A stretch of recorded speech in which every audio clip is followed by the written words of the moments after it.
Well, I appreciate the opportunity to kick off this new adventure here. You know, there's no place like sharing good news with family, and for many of you guys I've known for a long, long time. So I'm just going to jump into it. This morning, I'm happy and excited to announce that I'm going to be a candidate for state school superintendent. I'm really excited about this opportunity, and with John Barge deciding to run for governor, it's left it as an open seat, and I just feel like I have the background and the ideas and the experience to move Georgia forward. And before I go any further, though, I would just like to ask my family to stand up. It's my wife, Stephanie. We'll start with her. She's the one that keeps me sane. And, Sydney, stand up. This is my oldest daughter, and this is Aniston, our small one over here. And the guy in the Boy Scout uniform's headed to the Great Altoona cleanup later on. This is my son, Austin. So, and my parents and my sister are also here, too. So Tom and Nelda Shultz are right here, and my sister, Whitney, as well.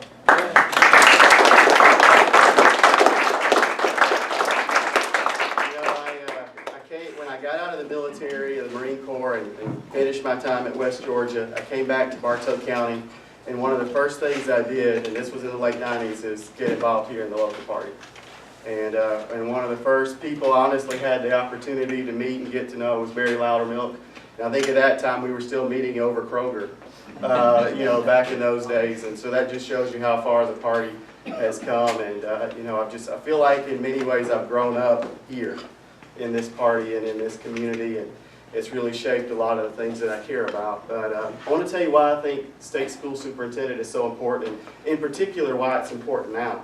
And I really want to talk about three quick things. And the first thing is the power of a teacher. And when I was in second grade, we had an assignment that we had to write a letter. It was a really important thing. You know, writing letters is a big deal for kids. And President Reagan had just been shot. And so my assignment, I wrote a letter to President Reagan. Months later, I was outside in my yard, went and checked the mail because I'm sure my mom had told me to. And you can imagine my surprise to get a letter back from the White House. And I'm sure it was probably auto-pinned, but it still was on White House stationery. It had my name on it and President Reagan's signature at the bottom. And from that point forward, honestly, and you can ask my parents, they're here, I've just had this keen interest in politics and government and how everything works. And you know, we all have these moments in life where we're shaped by certain experiences, and for me, that was a key experience for me, and it helped guide my path moving forward. My dad's a retired teacher, served this community for a long, long time, and my wife's an educator as well, and has not only worked in the city schools and the county schools here, but taught teachers all over the United States. And so this is important to us, and it's something I take very, very seriously. This election is going to be crucial, in particular because John has decided to run for governor. If education wasn't going to be a key topic, it's certainly going to be a key topic now, and I think the state school superintendent race is going to become even more important. You know, my life has been one of public service, and it's in many ways that sense of duty and responsibility came from the values that were instilled in me by my parents, and they were only reinforced by my time in the military and the Marine Corps. And I just see this as the natural extension of that public service. You know, as an educator, I have served as a substitute teacher, putting myself through college. I've been a classroom teacher and coach.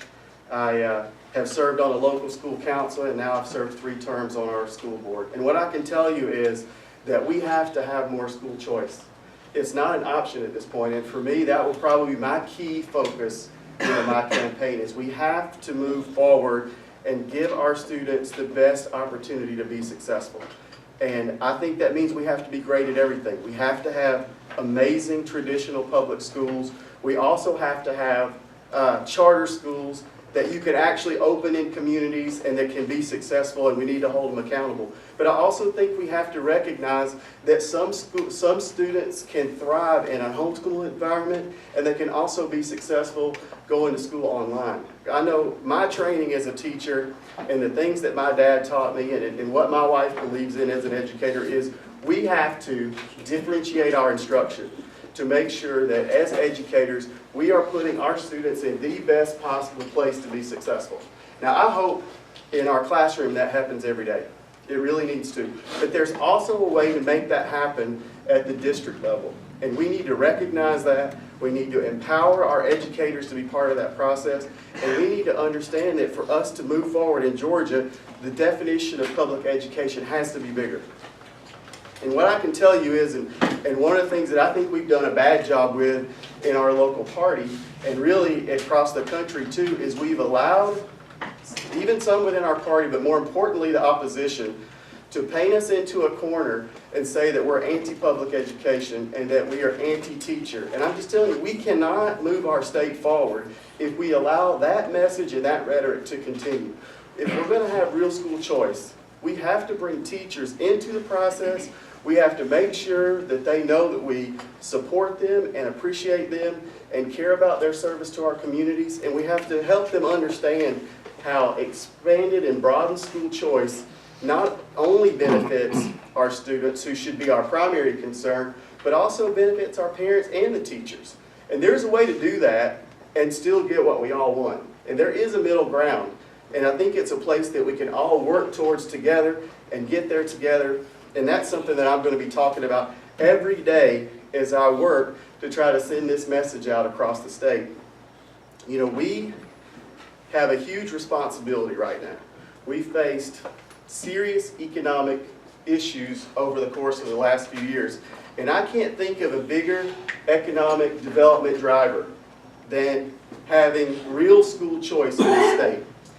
Because that'll do two things for us. Number one, it pulls parents back into the process in a way that they haven't been allowed to be in the process before. And it also allows us to tailor our education system in a way that truly meets the areas of giftedness that all of our students have. You know, if it's great to have a college and career academy in Bartow County that has these great partnerships with industry here, then why wouldn't we embrace somebody coming into our community and opening up an engineering STEM academy for the express purposes of creating more opportunities for our students? We should.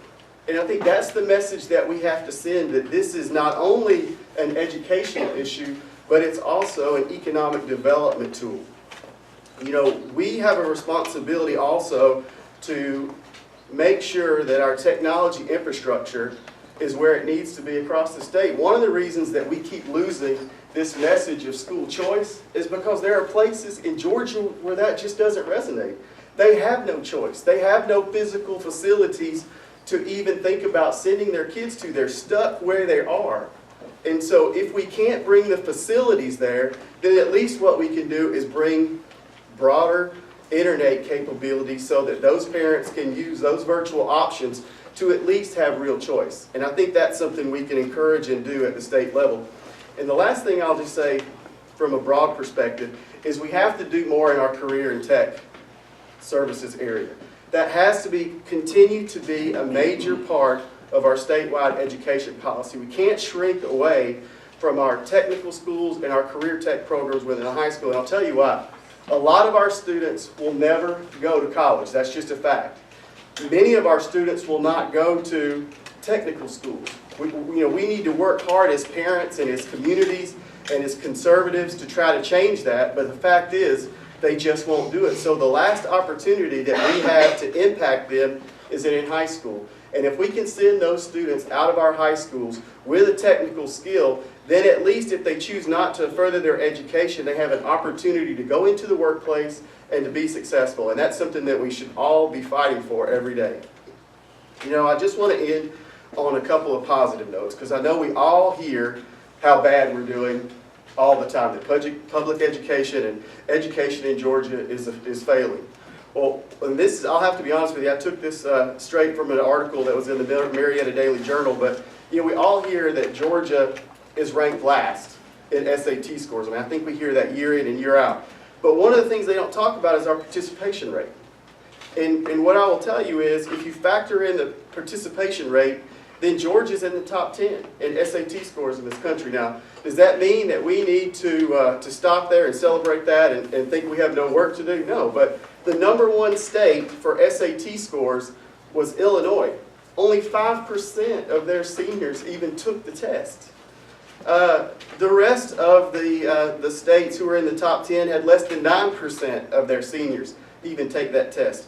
21 states didn't have more than 10% of their kids take that test. In Georgia, we have 80% of our seniors taking the SAT. 80%.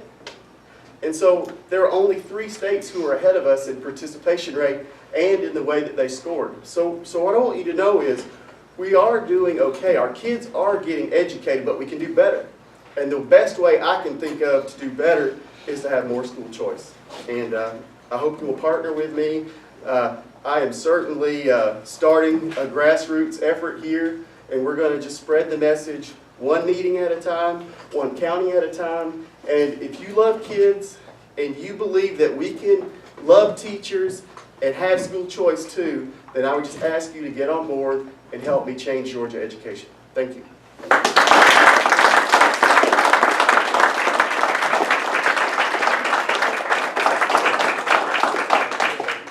Anybody have any questions for Matt? This is kind of off the education part, but in a way, because we take the federal money, my understanding is we have to do the zero tolerance. But Georgia, say like if a kid accidentally brings a knife to school, your son's a scout, he goes on a camping trip, he forgets it's in his pants, and he happens to wear the same ones to school, he's expelled automatically. Well, Georgia has the process where you can go to your local board and then appeal up. But one of the issues that I see around, and a good example is there's one going around the internet with the soft gun where they're shooting in the yard, and it's off campus. No charges were filed, but because of their policy, they still expelled the kid. Right. And I guess what my question for you is, can you see any way as far as in your new role when elected, somehow with these school boards, just because it's in your policy, you don't stick to it, where you could actually ruin a kid's life if you suddenly throw him out of school for 6 months and he's going down another path now? Well, I'm not in favor of zero tolerance to anything. I mean, if you're going to, to me, we all, once you get to the central office or you're involved in education, I mean, we have educated people. We have life experience. I think we have to take each of these events individually and look at the facts. So I think for me, when I look at one of the things that's really put a black eye on public education across this country, it's these crazy zero tolerance situations that takes common sense out of this scenario. What I would say is, as state school superintendent, you have to be talking to these local boards of education and the organizations that train them and start saying, this doesn't make any sense. We can do better than this. Common sense should prevail. Now, we have to always leave ourselves the opportunity to take serious action, when required. But at the same token, I'm not going to cede my common sense and my years of experience to something on a piece of paper that just doesn't make sense to me. So that's how I would handle it. Yes, sir. Your concept of school choice, that particular school, who would it be accountable to? Would it be accountable to the local school board, or is it independent? Well, I think, I'm still, as a school board member and as a conservative, I'm still a big believer in local control. So I think that, number one, the ultimate form of local control should always be the parent, first and foremost. So let's start there. But I do think, we still have to maintain that sense of local control within our community. So look, this is a very complicated issue, and my aspirational goal would certainly be that I think we need to get to the point where the money follows the child. I mean, that's what I would like to see happen, because I think that's the cleanest way to do it. But there has to be some in-between steps, just to be totally honest and transparent with you. One of the things I think that we have to do, and this is probably more of a bully pulpit kind of issue with the state school superintendent, is start removing these barriers to the charter school process. I mean, the best example of that we have moving forward is going to be the success of charter schools.